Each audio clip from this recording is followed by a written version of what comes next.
제가 월요일부터 좀 전까지 출장 갔다 왔거든요. 그래갖고 광주를 좀 비웠어요. 근데 이제 그 외국 나가면 전부 그 외국자 된다 그러잖아요.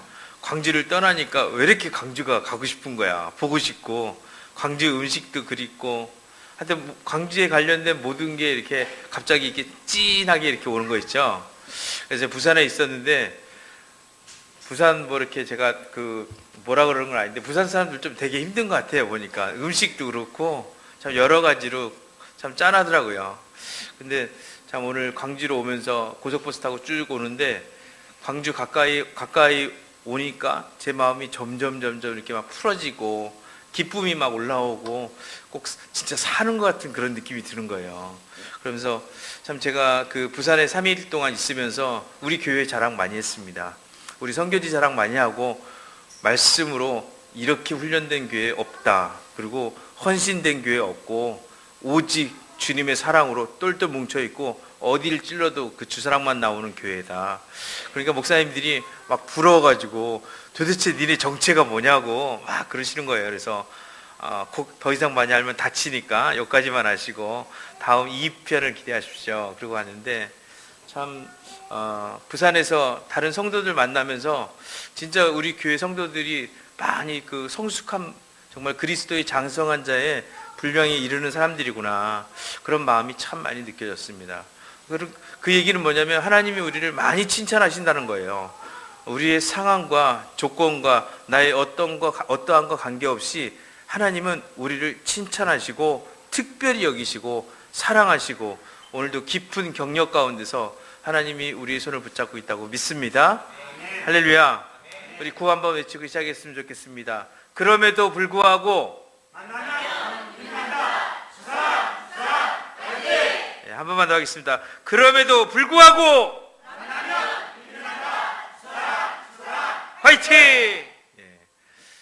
제가 버스 타고 오다가 경상도 경계를 딱 넘어오고 있는데 제 옆자리에 앉아있던 친구가 그 학생 같은데 청년이 저한테 핸드폰 좀 잠깐 빌려달래요. 문자 하나만 보내겠다고. 그래서 그러라고 그냥 빌려줬어요. 문자 하나 보낸다는데 뭘 그렇게 부담될 일이 없잖아요. 문자를 핸드폰 빌려줬는데 이 친구가 하여튼 막 뭘 하더라고요. 손이 안 보일 정도로 막 이렇게 하더라고요. 그러더니 다시 주더라고요. 근데 문자 보낸 건 다 지웠어. 근데 그때까지는 제가 그 피곤하니까 버스 안에 좀 졸고 있었어요. 갑자기 전화기를 받고 났는데 갑자기 제 생각에 뭐가 들었냐면 며칠 전에 저희가 복음이 그 치과 때문에 복음이하고 이제 치과를 갔어요. 근데 치과 의사 선생님이 그러는 거예요. 문자 하나 잘못 보내서 3천만 원 날렸대요. 문자 하나 수신한 거를 잘못 받아갖고 3천만 원을 손해를 봤다는 거예요. 그러면서 너무 어이가 없다고 정신이 완전히 나간 거예요. 이분이 의사 선생님이신데. 그러면서 간호사랑 막 얘기하는 걸 제가 옆에서 들었어요. 근데 갑자기 그 순간 그 생각이 확 드는 거예요. 나는 지금 좋은 마음으로 전화기 빌려준 건데 근데 이 친구가 갑자기 전화기를 꺼내는데 아이폰 6였어요. 좋은 전화기를 꺼내갖고 막 이러는 거예요. 그래서 아니 이거 뭐야, 이거 무슨 시츄에이션이야 이게 지금. 자기 나보다 더 좋은 전화기 갖고 있으면서 나보고 전화 한 번만 쓰겠다고. 이거 지금 신종 뭔가 이거 혹시? 막 그런 마음이 들기 시작한 거예요. 그다음부터는 잠이 안 오더라고요. 생각이 거기 계속 그 친구만 쳐다보는 거예요. 도대체 어떤 친구일까? 내 전화기 가져가서 뭐 한 거야 도대체? 여기 이런 걸로 뭔가 데미지를 먹을 수 있나? 혹시 손해볼 수 있는 거 아니야? 요즘은 하도 그 전화기 갖고 사기를 많이 친다 그러니까 막 불안한 마음이 들기 시작한 거예요. 휴게소에서 내렸어요. 휴게소에서 내렸는데 휴게소에서 화장실 갔는데 이 친구 옆에서 담배 쭉 피더라고요. 젊은 친구가. 그래서 그런가 보다 그러고 있었는데 좀 있으니까 제 폰에 문자가 삥 하고 오더라고요. 답장이 온 거예요. 답장이 왔는데 돈 빨리 보내겠습니다. 이런 답장이에요. 더 불안해지잖아 이게. 돈 보내겠다 그러니까 이게 지금 무슨 문자야 이거. 그러고 있는데 이제 그 친구가 버스 옆에서 핸드폰을 막 이러더라고요. 그래서 제가 가서 얘기했어요. 여기 답장이 왔는데 보시라고. 그랬더니 아, 그래요? 그럼 제가 조금 한 번 더 쓸게요. 뭐를. 아니, 당신 전화기는 더 좋은 거 있으면서 왜 내 거 쓰려고 그러냐고. 그랬더니, 아, 제 건 안 돼요? 그러면서 뭐 고맙다는 얘기도 없고 그냥 막 이걸 문자를 하는 거예요. 그냥 뺏어갖고. 참 어이가 없는 거예요. 이게 주요 이 상황을 어떻게 이해를 해야 됩니까? 그냥 툭 주더라고요. 잘 썼다고. 그런데 자기 계좌번호하고 자기 전화번호를 다시 쓴 거예요. 갖고 이제 제자리에 앉았습니다. 제 옆에 있는 이 친구를 봤는데 계속 전화기를 꺼내서 전화기를 갖고 그림, 사진을 봤다, 뭐를 했다 그러는 거예요. 제 마음 안에 얼마나 많은 생각들이 왔다 갔다 하는지 정말 그 평안함을 유지할 수가 없었어요. 그런데 갑자기 이 상황 가운데서 진짜 주인은 누구실까? 그런 마음이 갑자기 팍 생각이 났습니다. 제가 1월 달에 제가 목사님 허락받고 충북 제천에 그 3박 4일 동안 갔다 왔어요. 그때 미국에서 그 댄 해머 목사님이 오셔서 집회할 때 이제 같이 이제 은혜를 많이 받았는데, 그때 제 방에 어떤 형제 두 분하고 제가 같은 호텔에서 잠을 잤어요. 그래서 3일 동안 같이 자야 되니까 3일 있으니까 조금 친해지잖아요. 한 분은 장로님이었고 한 분은 안수 집사님이었어요. 장로님은 거기에 자기 발로 오신 분이고, 이 안수 집사님은 끌려오신 거예요. 그 교회 식구들한테 압력에 밀려갖고 이번에 정년퇴직을 하셨어요. 1월 달에 정년퇴직 하셨는데 그 수도 공무원이셨어요. 그랬는데 이분이 공무원 하고 난 다음에 할 게 없으니까 본인이 다시 재취업할 수도 있답니다. 왜냐하면 그 관련 직종이 오래 있었기 때문에 일반 공사로 그냥 취업할 수 있대요. 근데 그냥 좀 쉬고 싶어서 허리도 아프고 그러고 있는 차에 장로님이 좋은 세미나 있으니까 가자고 그래서 데리고 온 거예요. 근데 더 재밌는 건 장로님도 처음 오신 거였어요. 그래갖고 모르니까 저한테 계속 물어보는 거예요. 이 세미나가 어떤 건지. 그래서 제가 이제 얘기해주고, 강사하고 저하고 친한 것 같이 보이니까 저한테 계속 물어보는 거예요. 둘째 날 이 집사님이 이제 저녁 식사하고 하는데 허리를 너무 아파하시는 거예요. 그래서 제가 하나님의 감동이 있어서 제가 한번 기도 한번 해드려도 되겠냐고, 허리를 위해서 했더니 이렇게 쳐다보더라고요. 그래서 그래도 되냐고. 그래서 기도하면 낫냐 이런 식이에요 거의. 그래서 아니 그게 아니고 제가 그냥 성령님을 초청할게요. 그래서 제가 치료의 능력이라는 거 이런 게 아니라 하나님의 임재를 선포하면 그 임재가 그 형제님 안에 있는 더러운 것들을 하나님의 임재가 더 깊이 임할 때 그 임재가 커지면 형제님 안에 있는 더러움들이 싹 밀려갈 거 아니냐. 하나님의 임재 가운데 빛이 비춰질 것인데 그 빛이 어둠을 끌어낼 거 아니냐. 치료나 이런 건 두 번째 문제고, 일단 성령님을 초청할수록 내가 기도를 하겠습니다. 그래서 어떤 기도를 하실 거예요? 그래서 저는 주로 딱 한 가지 뿐이 아니에요. 첫사랑의 불을 회복시켜 주라고. 첫사랑의 불은 성령님이 임재 없이는 되지가 않거든요. 성령님이 운행하셔야만 첫사랑의 불이 선포되는 거예요. 저는 제가 여태까지 살면서 50년 살았지만 50년 살면서 제가 한 거의 대부분의 기도가 첫사랑의 불을 주시라는 기도였어요. 거기에다 뭔가를 덧붙이든가 뭐 이랬지 그 이상의 기도를 해본 적이 별로 없어요. 전부 다 첫사랑의 불이었어요. 근데 이 첫사랑을 선포해서 기도하면 뭔가 이루어지는 걸 보게 됩니다. 그때 제천에서도 그랬어요. 하나님, 우리 집사님에게 운행해 주십시오. 사랑의 불로, 영광의 불로 임하셔서 아버지의 사랑을 경험하게 해주세요. 그리고 기도했는데 이 집사님이, 그리고 저는 목욕했거든요. 샤워하고 딱 나왔는데 둘이서 얼굴이 이렇게 찢어진 거예요. 그래서 막 얘기하는 거예요. 그래서 성교사님 제가 낫는데요 그러는 거예요. 허리가 낫다는 거예요. 그래갖고 그러면서 자기가 60평생 교회를 다녔는데 한 번도 이런 경험을 해본 적이 없다는 거예요. 교회는 다녔지만 60년 동안 예수님은 자기한테 지적인 예수님이었지, 말씀 속에 나오는 예수님, 지식으로 늘 알고 있었고 그럴 수도 있겠다 이렇게 생각했지, 실제로 이 성경에 나오는 얘기가 자기 삶에 이루어진다 이런 거는 자기는 솔직히 거기까지 기대하지 않는다는 거예요. 그냥 거의 대충 착하게만 살아도 괜찮다, 이 정도만 돼도 좋다 그랬는데 갑자기 자기가 나버린 거예요. 성경에 나오는 얘기처럼. 그러니까 이제 부인을 못 하잖아요. 근데 물어보는 거예요. 성교사님, 저만 난 게 아니라 그러면 성경에 나온 얘기가 전부 진짜인가요? 그런 거예요. 그럼 진짜죠. 전부죠. 그 하나님이랑 지금 치료하시는 하나님이랑 우리가 믿는 하나님 똑같은 하나님이에요. 차이가 없다니까. 지금 집사님은요, 큰 아주 어마어마한 은혜를 지금 경험하고 있는 거예요. 이제 시작입니다. 그 놀라운 미지의 세계, 그동안 흑백 텔레비전으로 보던 것 같은 집사님의 신앙생활이 이제는 완전 총천연색 3D, 4D로 보는 그런 인생 되는 거예요. 그 하나님을 기대하십시오. 갑자기 그 밤에 부흥회를 했어요. 그래갖고 그 다음날은 거의 하루 종일 그 교회 식구들이 한 10명 왔어요. 그 10명 식구들 다 오고 옆에 방에 있는 식구들까지 다 와서 계속 기도해주고 그런 그 일들이 있었거든요. 근데 그 허리 나시던 집사님을 어저께 만났어요. 어제 만났는데 이분이 와서 얘기하는 거예요. 사실은 그때 자기가 엄청난 딜레마에 빠졌었다는 거예요. 자기 집이 1억 3천짜리 집에 산대요. 부산 영도라 그래갖고 좀 외딴 지역이래요. 땅값도 싸고 별로 안 좋은 아파트였는데 그 연립주택이 1억 3천만 원이라는 거예요. 근데 1억 3천에 집을 자기네가 전세로 살고 있는데 이 집에 이제 1억 3천에 전세를 살고 있는데 1억 1천만 원이 담보가 돼 있는 거예요.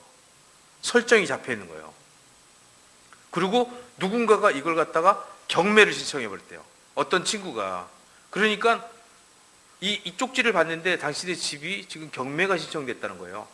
법무사 통해서 알아보니까 한 푼도 못 받게 생겼다는 거예요.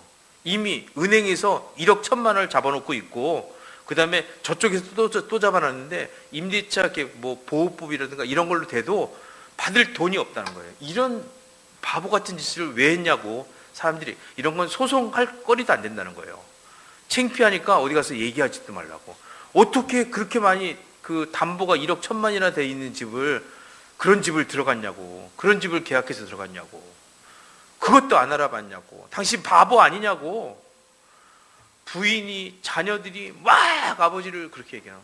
본인은 평생을 상수도 공무원으로 있어갖고 이런 세상 물정 이런 거 몰랐다는 거예요. 순진하게 자기는 늘 관사에서만 살았으니까 이제 퇴직하면 그냥 편안하게 살아봐야 되겠다 생각했고 전셋집 하나 얻었고 그리고 이제 그 나머지 돈 갖고 그 연금 받은 걸로 그냥 살아야 되겠다 이렇게 생각했는데 갑자기 어느 날 경매 쪽지가 날라오고 나니까 난리가 난 거예요. 어떻게 해야 될지가 방법이 없다는 거예요. 그냥 돈을 띄고 마는 거라는 거예요. 잊어먹으라는 거예요. 더 이상의 법적인 방법도 아무것도 없다는 거예요. 근데 그때 제천에 오셨을 때 마지막 가시면서 기도를 해드렸어요. 하나님이 당신과 함께 하십니다. 하나님이 도와주실 거예요.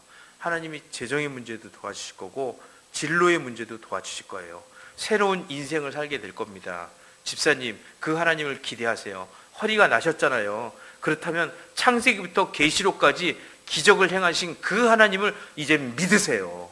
그 하나님을 붙잡으세요. 그 하나님의 그 실제를 내가 붙잡지 못하고 내가 살아가면 나의 생명은 어쩌면 헛방일 수도 있습니다. 진정한 구원은 내 상황, 내 느낌, 내 조건, 내가 어떻게 하느냐 이런 거에 결정되어 있는 것이 아니라 하나님의 말씀, 아무 느낌 없지만 이 말씀을 믿느냐 안 믿느냐, 요한복음 3장 16절만 믿어도 됩니다. 그 말씀 못 믿으면 구원도 없는 거예요. 다시 한번 그 말씀 앞에서 내 삶을 거기다 걸어야 되겠구나.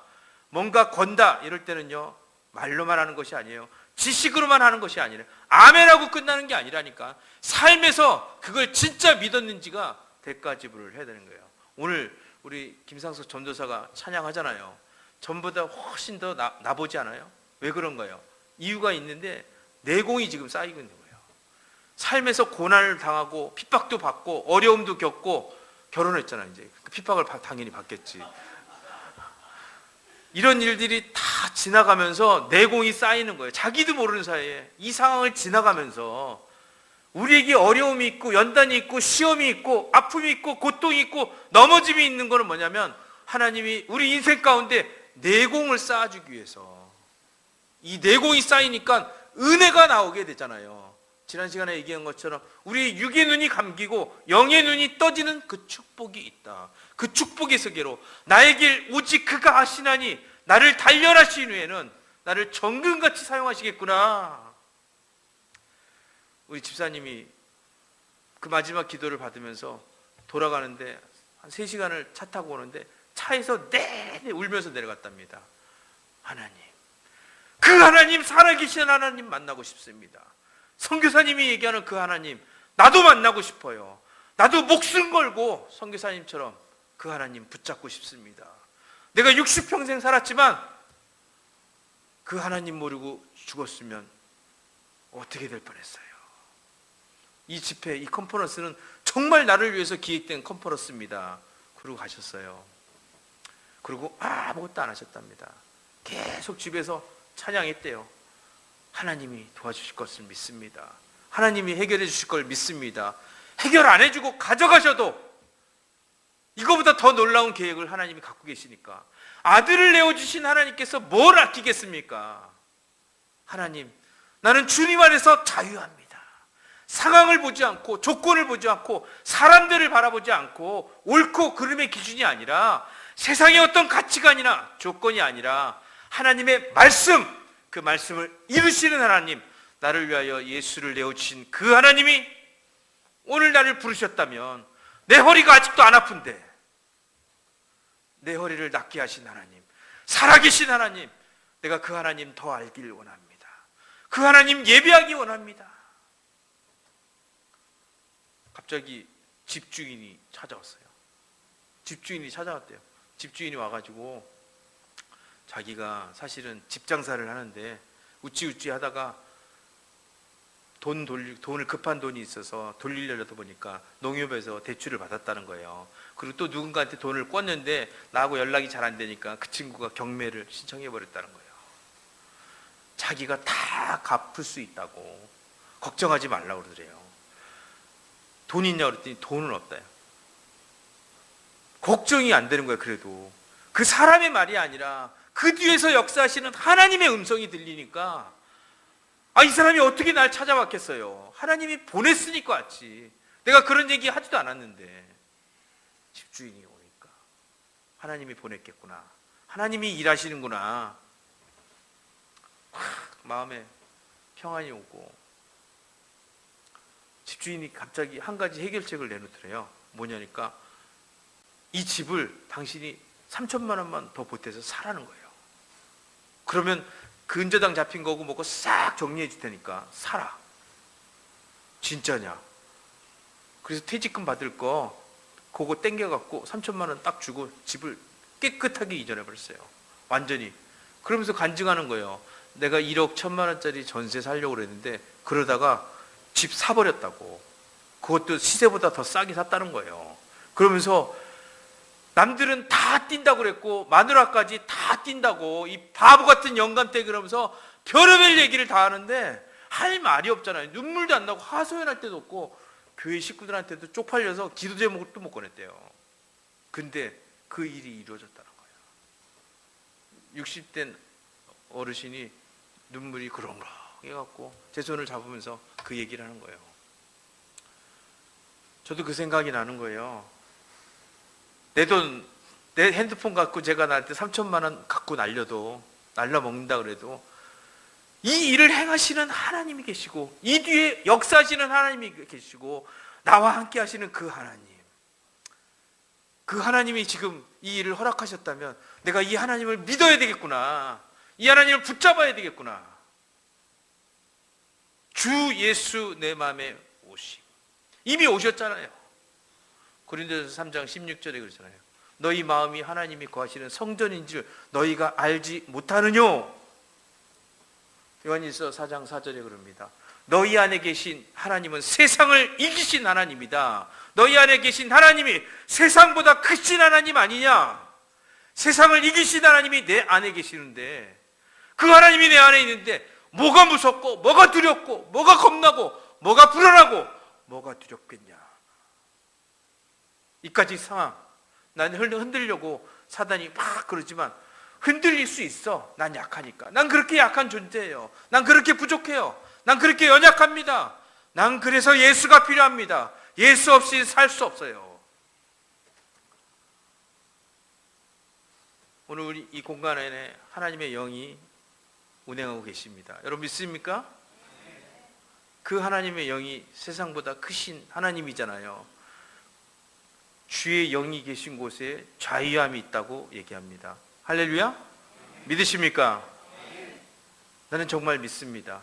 주님의 영이 계시다면요, 주님의 영이 계셔서 만들어지는 이 자유함은 나의 조건, 내 생각, 내 학벌, 나의 넘어짐, 나의 더러움, 나의 죄악, 내 안에 수치나 질병이나 그 어떤 것과도 관계없이 이런 것과 상관없다는 거예요. 하나님의 영광은 뭐냐면 하나님의 이름, 예수 이름은 그분이 세상보다 크시잖아요. 나의 그 어떤 것 조건과도 관계없이 하나님의 이름이 크시기 때문에 그 이름, 그분이 주시는, 그 이름이 주시는 자유함 앞에서 그 어떤 것도 힘쓸 수 없다. 오늘 내가 하나님의 전에 나와서 예배 드리는데 오늘 주의 영이 계신 곳에 자유함이 있습니다. 하나님, 이 자유함은 내가 하나님께 전심으로 예배할 수 있는 능력인데 하나님의 아름다움을 만끽하고 하나님의 아름다움 노래해드리고 나의 삶을 통해서 하나님의 아름다움이 반영되고 크신 하나님의 영광이 드러나는 통로입니다. 이렇게 선포할 수 있는 힘인데 이 힘을 제한할 수 있는 그 어떤 것도 없다는 거예요. 그런데 저는 사실 엊그저께까지, 지난주까지 그런 마음이 제 안에 있었어요. 분명히 주의 영이 계신 곳에 자유함이 있다고 그랬는데 저는 제 자신을 너무 많이 보고 있었어요. 나는 왜 이렇게 못하지? 왜 이렇게 자꾸 넘어지는 거야? 아침에 마음이 틀리고 점심에 마음이 틀리고 저녁에 마음이 틀리고 핸드폰 주고 난 다음에 불안해하는 그런 마음으로 늘 그렇게 불안하게 사는 거예요. 사내 아내하고 조금 무슨 트러블이 있으면 그냥 거기에 말대꾸 한번 해드리고 난 다음에 속이 상해갖고 말대꾸 했다고 또 가슴이 아파서 또 뒤돌아서 회개하고 정말 안정감 없는 삶을 사는 거예요. 돈이 있어도 안정감이 안 되고 없으면 없어서 힘들고 무엇 하나 날 기쁘게 할 수 있는 그런 것들이 없는 삶이었던 거예요. 하나님을 믿는다고 그러지만 하나님이 이루신 수도 없는 기적들을 내가 행하고 다녔지만 겸손하게 제가 한 게 아니고 주님이 하신 거예요. 이러면서도 오늘 상황에 치여갖고 오늘 살아야 될 그 믿음, 나에게 주시는 이 믿음을 붙잡지 못하고 또 내가 뭔가를 해보려고 그러고 내가 뭔가를 가지려고 그러고 내가 어떤 자리를 비비고 앉으려고 그러고 남한테 무슨 소리를 들으려고 그러고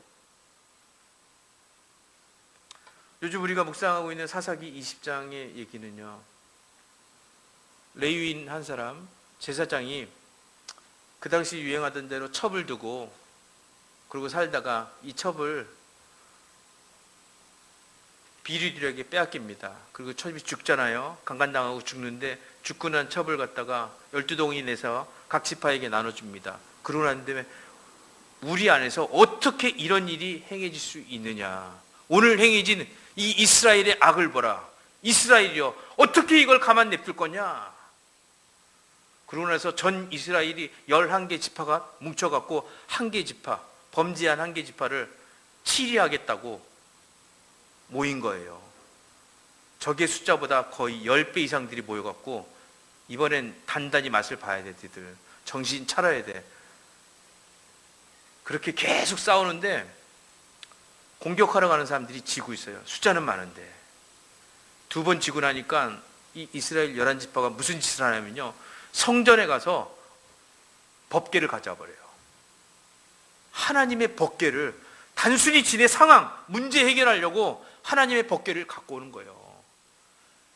하나님을 정말 존중하고 하나님을 경외하고 두렵고 떨림으로 그분의 이름을 믿는 것이 아니라, 그분의 존재를 믿는 것이 아니라 내가 잘 돼보자고, 내 문제 해결하자고, 오직 내 문제, 오직 내 상황.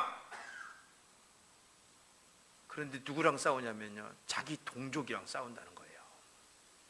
교회 안에서 싸우고 있다는 거예요. 지금 가나안 백성들하고 싸워야 될 이스라엘이 자기 명분, 소명, 부르심을 싹 까먹어버리고 공동체는 받아주고 사랑해야 되고 사랑하고 베풀고 나누는 데잖아요. 더 위로해주고 한없이 져주고 기뻐해야 되는 게 공동체 아닌가요? 근데 그렇게 만들려고 주어진 그 공동체를 늘 눈꼬리를 찌푸리면서 비판의 눈으로 보고 정죄하고. 그런데 이 제사장이란 사람은 그런 거예요. 제사장은 레위기 16장 10절에 보면 그렇게 나와요.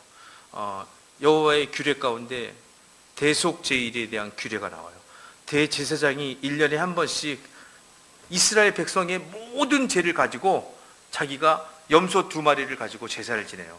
한 마리는 각을 떠갖고 제사를 지내서 하나님의 전에 올려드리고, 다른 한 마리는 살아있는 채를 묶어놓아요. 그리고 마지막에 22절에 가면 이렇게 얘기합니다. 그 염소의 머리 위에다 제사장이 그 2뿔을 잡고 기도를 합니다. 이 기도가 뭐였냐면, 그 전에 이스라엘이, 내 동족들, 내 교회 공동체가 행한 모든 죄를 두 손에 담습니다. 하나님, 이곳에 우리 공동체의 모든 죄가 있습니다.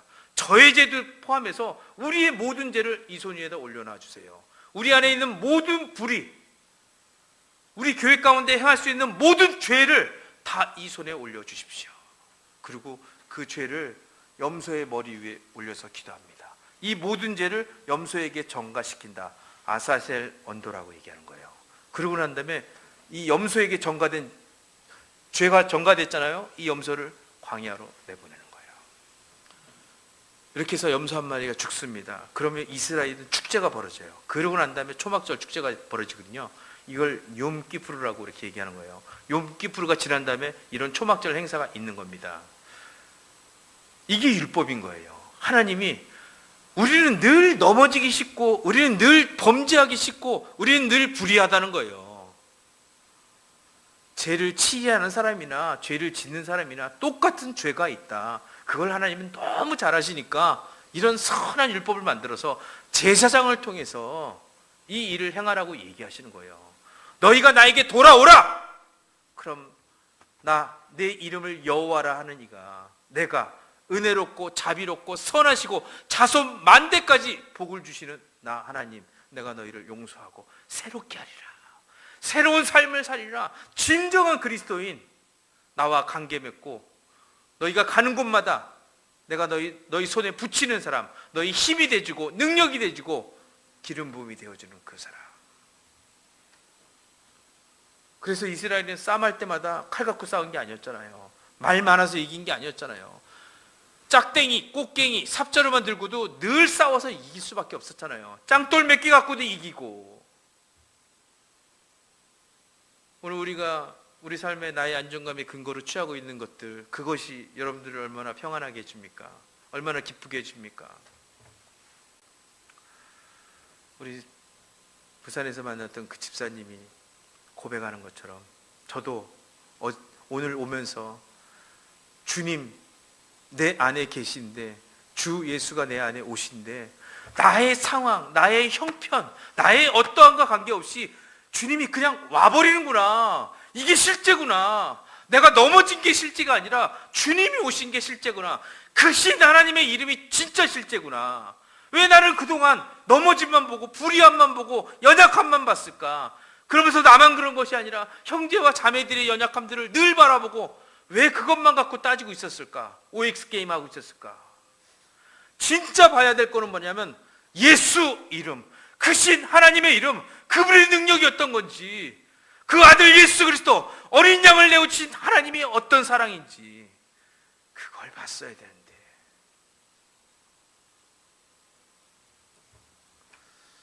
부산에 가 있는 3일 동안 우리 교회를 생각하면서 참 많이 회개했습니다.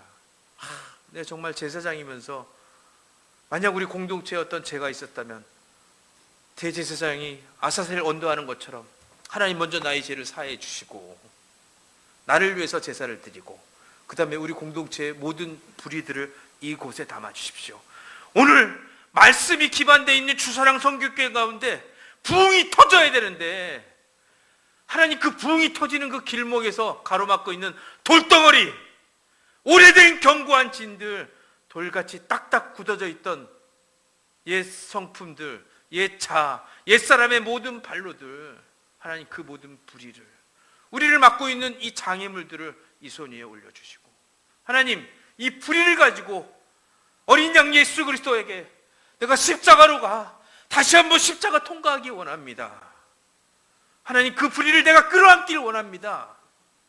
그러면서 그 십자가를 통과할 때 공동체의 악들이 제거되고 공동체가 그동안 쌓아 올렸던 하나님이 주셨던 선한 믿음의 유산들이 실제되면서 들판에 휘어진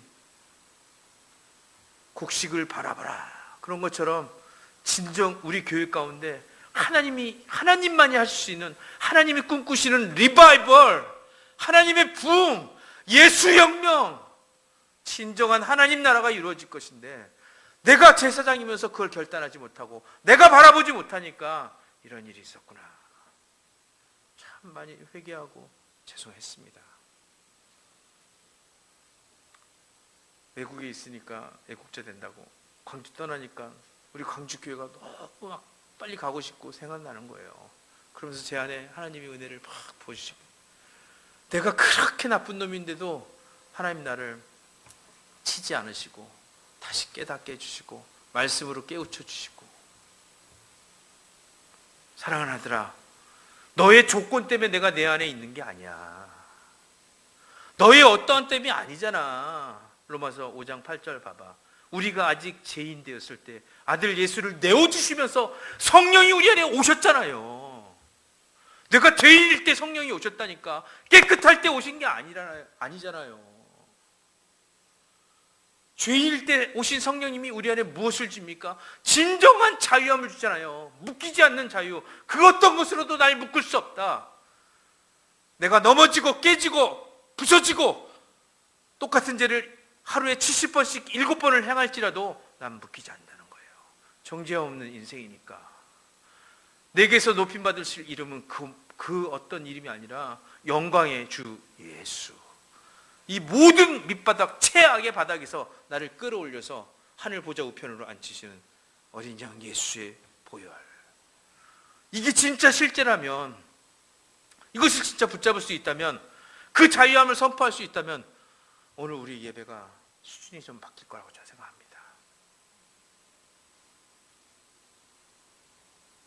그렇게 주님과 소통하고, 그렇게 주님과 그 주님의 감동이, 그 주님과 공감대를 내가 형성할 수 있다면 오늘 이 예배는, 그리고 내가 서 있는 세상에서 나의 능력이 아니잖아요. 내 안에 계신 그분의 능력이잖아. 진정한 잠재력, 하나님, 그 잠재력이 나를 압도해버리게 하여 주시옵소서. 내 상황을 압도해버리고 가정을 압도하고 교회를 압도하고 공동체를 압도해서 출애굽기에서 하나님 약속하신 것처럼 너는 내 백성이 되고 너는 나의 제사장 나라가 되어서 영원까지 내가 너를 통해서 하나님의 사랑이 어떤 것인지를 드러내는 기이한 빛을 선전하는 하나님의 영광이 되게 하리라. 주사랑 선교교회, 우리 교회에서 선포될 수많은 메시지가 있지만 그 무엇과도 비교할 수 없는 이 초자연적인 하나님의 사랑, 조건이 없을 때 부어졌던 하나님 사랑, 그 사랑으로 내가 다시 돌아갈 수만 있다면 사사기 20장에 나오는 것처럼 공동체끼리 치고받고 이겨도 소용없고 져도 쪽팔리고 진짜 불필요한 그 싸움, 진짜 그것이 아니라 나의 전쟁을 내려놓고 내 안에 올라오는 모든 전쟁을 한 방에 해결하신 성령님, 예수의 보혈, 그 보혈을 정말 신뢰하고 크신 하나님의 이름을 부르며 이제 내가 하나님의 거룩한 성전에 하나님의 전쟁 가운데 나가기 원합니다. 의의 병기로 날 사용하여 주시옵소서. 그렇게 고백하며 달려가고, 하나님, 오늘 우리 교회 가운데 내가 제사장이 되기 원합니다. 진정 제사장적인 삶을 살아내길 원합니다.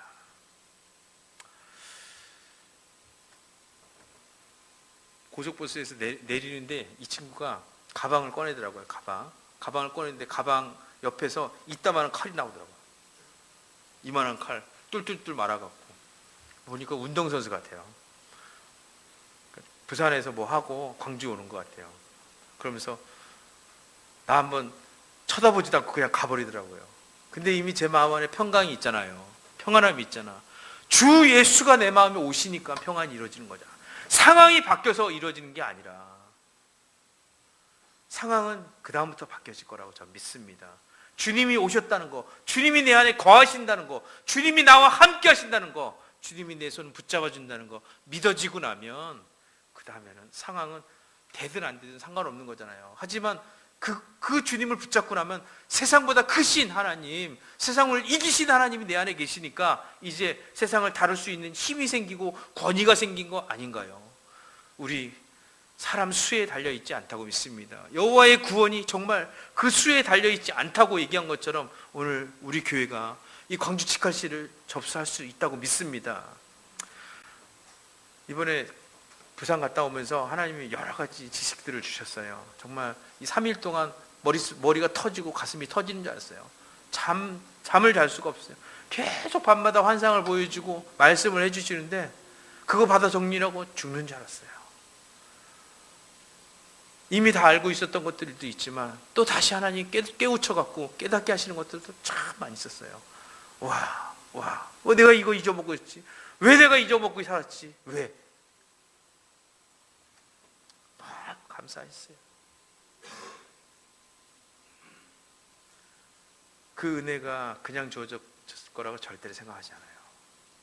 우리 주사랑 선교교회가 저를 위해서 기도해 주시고 배려해 주시고 받아주시니까 그 사랑이 있으니까 이미 쌓여있는 내공이 저에게까지 흘러오니까 우리 사랑하는 아브라함 목사님이 길 터놓으신 그 길이 있었으니까 우리 마리아 선교사님이 터놓은 그 길이 있었으니까 그 믿음의 선조들, 우리 교회에 있는 수많은 선배님들이 이미 닦아놓은 그 수고와 그 눈물이 있었으니까 그 희생의 단을 쌓았기 때문에 우리 교회 성도님 모두가 알게 모르게 참 많은 곳에서 하나님이 주시는 그 힘으로 행했던 그 작은 제사들이 있었으니까 그 제사장적인 그런 삶들이 모여졌으니까 제가 그렇게 부산에 갔을 때도 그런 혜택을 볼 수 있었다고 저는 믿습니다. 할렐루야. 어제 막 교회에서 목사님들이 찾아와 갖고 언제까지 있을 거냐고 그래서 나 내일까지 있을 거라고 그랬더니 그러면 우리 교회 와서 내일 수요예배 좀 한번 섬겨주고 가면 안 되냐고 그런 거예요. 그래서 안 된다고. 나 광주 빨리 가야 된다고. 그럼 다음 주 안 된다고. 또 이쪽 목사님도 그럼 어떻게 주일이라도 좀 오실 수 있어요? 아니 자기들이 날 뭘 한다고. 그쵸? 나의 진짜 모습을 보면은 다 쓰러질 거야. 아마 그런 소리 안 할 거야. 하지만 내 모든 연약함은 싹 가려주고 내 안에 계신 보배 예수만 드러나는 그런 삶. 왜 그런 삶이 주어졌을까요? 그게 우리 주사랑 선교교회의 힘이라고 믿습니다. 그 맛이 있으니까 선교지 가서도 큰 소리 땅땅 치고 다니고 손 들고 기도할 때 임신 못한 사람들 전부 손 들어. 빨리 손 들어. 그리고 기도 팍 해주고 단순하게 기도하는 거예요. 나사렛 예수 이름으로 축복받을지어다. 요한복음 10장 10절에 그러잖아요. 사단은 우리에게 올 때 도둑질하고 뺏고 죽이고 멸망시키러 오지 마. 우리 예수님은 어떤 분이에요? 양으로 생명을 풍성히 얻되 넉넉히 얻게 잃어버린 것들을 찾아주러 오시는 분은 아닌가.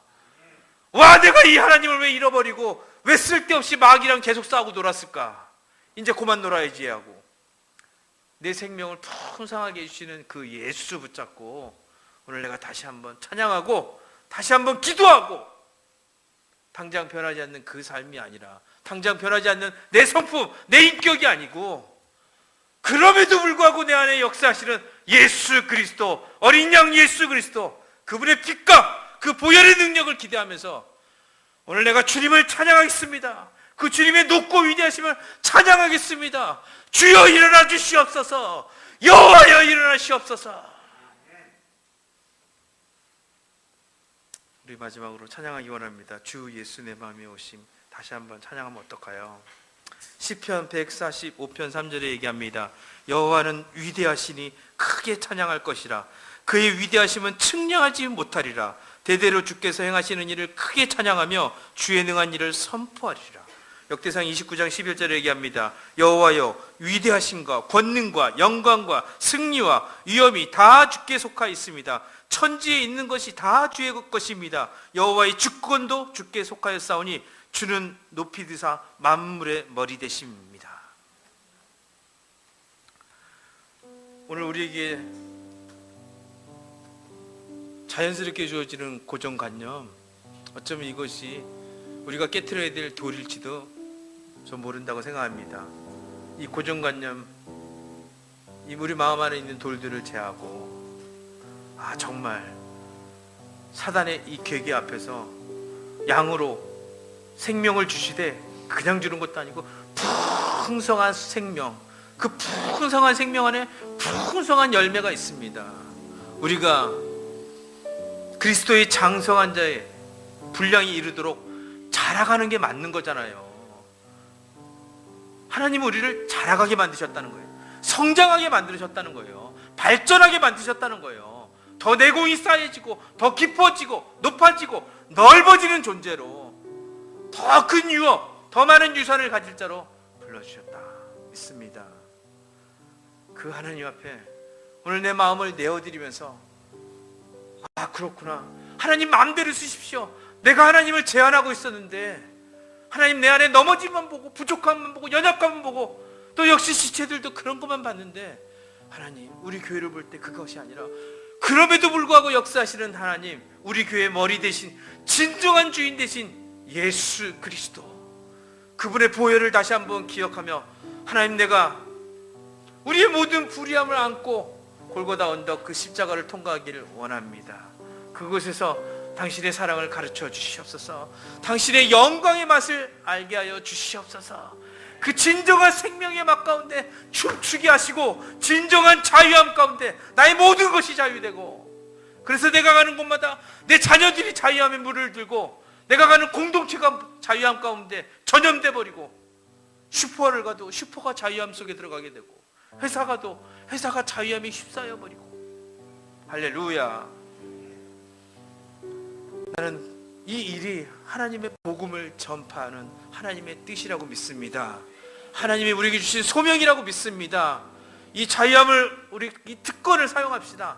하나님의 권리를 행사하는 당당한 하나님의 자녀로서 일어나갖고 이 자유함을 풀어놓을 때, 한 푼만 풀어놓으시면 상상할 수도 없는 그런 놀라운 일들이 일어날 거라고 믿습니다. 할렐루야. 오늘 우리 다시 위험해집시다. 할렐루야. 주 예수 내 맘에